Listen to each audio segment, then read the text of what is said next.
All right, I want to talk about ultimates and my big one of my big frustrations, especially seeing like even just in high elo play, a lot of people, even at my same rank, don't think very creatively and outside the box on how to do things and when even necessarily to time their ultimates because of the fact that even while playing at GM2 last night, there was a lot of times people absolutely misuse and misplayed their ultimates, either by hitting them too early or when they weren't needed, or just because of the fact that a lot of times people think to themselves, like, oh, we're not doing well. We need to have a Luna. We need to have a Cloak and Dagger. We need to go triple support and have like a Sue Storm so we have those infinite uptime sustained ultimates. And it's kind of really annoying to me because of the fact that I don't think that's necessarily the solution. I understand that that's the easy thing to do, but while playing with some friends, some new people I hadn't played with before, I showed them things on Psylocke that even they didn't realize or even think about as a possibility. Now, a lot of times, what I'll do on Psylocke is I'll use my ults not in an offensive way, but in a defensive way. Her ultimate, what you want to do is try and use your ult to kill people in order to stagger them so that way you can keep them from pushing the objective. However, if you're on defense and your ult negates another ult, technically that's more beneficial to you because of than if you were on offense because of the fact that you'll just sort of break even. So here's a not the perfect example, but one of the times I've done it in the past. I'm going up, there's a Bucky, he's got ult, he ults, right? He gets the Groot because Groot was just overextended. There was nothing we could have done there. Now, Spider-Man came in the back and he ulted the back line, and you can see that none of us had ults anyway. It wouldn't even matter. Even if we had like a Luna or something there, it probably wouldn't have mattered. But you see how Bucky here, right? The moment he decided to ult in on me, I ulted him, and then he dies for it. I can use my offensive ult in a defensive way in order to shut him down. And I do this all of the time. This is something that a lot of people just don't even think about doing for some reason, where it's just like, I understand that you want to go for the kills in order to keep them from pushing the objective or you want to get a big play. But realistically, all you need to do sometimes is use your ult to shut down somebody else. I'll show you the next example here. So here we're up against a Storm. People were just like, how are we going to win against Storm with a Rocket and a Luna? Like, we need another defensive ult. And I was like, no, we don't. Like, we actually legitimately don't. So here I know that she has ult, right? I ult on top of her head. Now, Cloak here also should have lived. She should have been... she should have known that was like on the way, just like I knew it was on the way.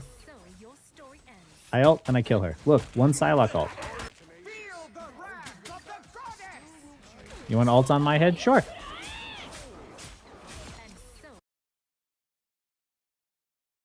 There. Oh, and we had a Loki. She should have been standing in the Loki totem for some reason. She wasn't. For Cloak and Dagger, I mean. Like, look, now Storm is dead. And now, this is what I mean, right? A lot of people are just like, what are we going to do about Storm? We need to counter Storm. We need a Sue Storm. We need a Sue ult or something to counter the Storm. Like, no, you don't. I could use my Psylocke ult. Just survive a few seconds. When you hear it coming, use your defensive ability for a little bit and just give my ult time to work, and I'll kill her, and it's a free pick because she doesn't see that coming. Here's another example. There, we were up against a Jeff. And now Jeff in high elo plays, what they like to do is very quickly surf under the ground, hit Q, and immediately grab as many people as they can and just jump off an edge, right? Now, I know this is going to happen. I know it's on the way. So I save my ultimate for it. I'm not trying to get a pick early. I'm trying to use it to counter Jeff's ult. Even if we had a Cloak and Dagger, a Luna, anything else, this wouldn't work. And now, mind you, we played, oddly enough, this exact same level with a different Jeff player who the entire game against the enemy team, when he was on our team, would grab 3 or 4 and spit them off the edge repeatedly over and over and over again. And never once did any of them ever think to ult the Jeff when he was underground. So you see, I know it's coming. I cloak to stay invisible. I wait for it. And look, he grabs 3 of my allies. The cart is right there. I knew this was coming, and if he pulls them off of the edge, we just lose this game outright. All 3 of my allies are now back on the field again, and Jeff is dead. He's out his ultimate. That was one of their big gameplay making moments. This is what I mean by when, like, players aren't thinking very creatively a lot of times about when to use their ultimates. They're just kind of tossing them out there, trying to get the kills, trying to get the picks. But you need to be thinking to yourself ahead of time, who's got the ultimates? Who can I shut down? Who can I shut down during their ultimate? How can I use this in a way that is the most efficient, most beneficial? Not just in order for getting kills, but also to you could necessarily counter other enemy ults. I use Psylocke ult against, Bucky, Storm, Jeff, Magic. I've solo ulted Doctor Strange. There's another clip I could have gotten where Doctor Strange was flying in, and I just hit Q the moment that he was going to drop on my head because I knew exactly what he was about to do. You can counter these people without a defensive ultimate strictly by just timing your offensive ultimates at a defensive time. Um, there's another example I use here. This is more of just like knowing timing on your ultimate, knowing when to use it effectively. So here I see the res in the background. I'm just gonna try and destroy the res thing first because also Psylocke's ultimate will target the res station. So get rid of anything, squid, res station, any other sort of object like that, so that way you can target the people primarily, right? Sorry, I have to record these things so the video quality isn't great.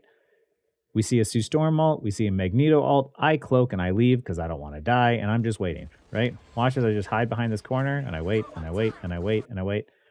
During this time, I don't need to let them know that I am here. I just need to stay alive. What I'm trying to do is time my ultimate at the most optimal time to get the most amount of value out of it. I know that they don't have Cloak and Dagger ult. They just use Sue ult, and they don't have anything else to keep them alive from this, right? So then I walk on the back, and once again, I dash in. I still have 1 dash left in case I need to get out, and I ult the back line. Right? Now it's just clean up for my team. We put them on the defensive, and now it's like a 6v4 in our favor, and we can just like walk right through them. Timing your ultimates is so very important. You can't just throw them out there and try and get kills and not thinking ahead of what's going to happen afterwards, right? This isn't a game about just who's stronger or who's got better aim or which characters are more meta. It's all about how you time and how you think ahead to predict what the enemy is going to do, so you have a plan for what they're going to do. Because the more you think ahead on how to use these abilities in more creative ways, the better of an advantage you're going to get. Because there's always a lot of times where you'll see clips from creators do interesting and creative things through their abilities or through their ultimates or whatnot. And that comes through the willingness to experiment, the willingness to try something. And if it fails, oh well, it's a game. At the end of the day, it doesn't matter. But don't be afraid to experiment and see, like, oh, if I solo ult this person when they ult, will it stop them? Will it shut them down? Because you might discover a new way to carry for yourself. This, by experimenting this way and doing this has really helped me in terms of benefiting me because of the fact that Storm is very much a common pick in high elo. People love to play her because of the how strong she is at dealing out a lot of damage and how strong her ultimate is. So many of them get caught off guard by the fact that I will solo ult them repeatedly in order to kill them. Even in GM, people are not prepared to see that. So, in low elo games, it's even more effective at the fact that people aren't used to seeing things that are outside the box. So while you're playing, while you've got your ultimates, while you're ranking up, even in your ranked games, don't be afraid to experiment and try something and see if it works. And if it doesn't work, make a note of it. But if it does, you might have just discovered something new that even high elo players might eventually copy. So, don't forget, these games are about play. It's all about experimentation. Try and learn new things. Because I think that as powerful as triple support is, I don't think that's the only solution uh, to also seeing another triple support on field. I think a lot of it is also just using your own ultimates in better and more efficient ways, and not just throwing them out there to secure kills when maybe you don't need them. Or only using your offensive ultimates to get kills and not necessarily to use them in defensive ways. I think that there's a lot more creative ways to use abilities in Marvel Rivals that we just haven't discovered yet because the game is still new. And I think people will figure that out just as they found out that Wolverine was actually super powerful and Storm was actually super powerful. Even Penny Parker is actually really powerful in the right hands. There's a lot of things in this game that still have yet to be discovered and still have yet to be figured out. So don't stick too hard to one certain playstyle and one certain meta because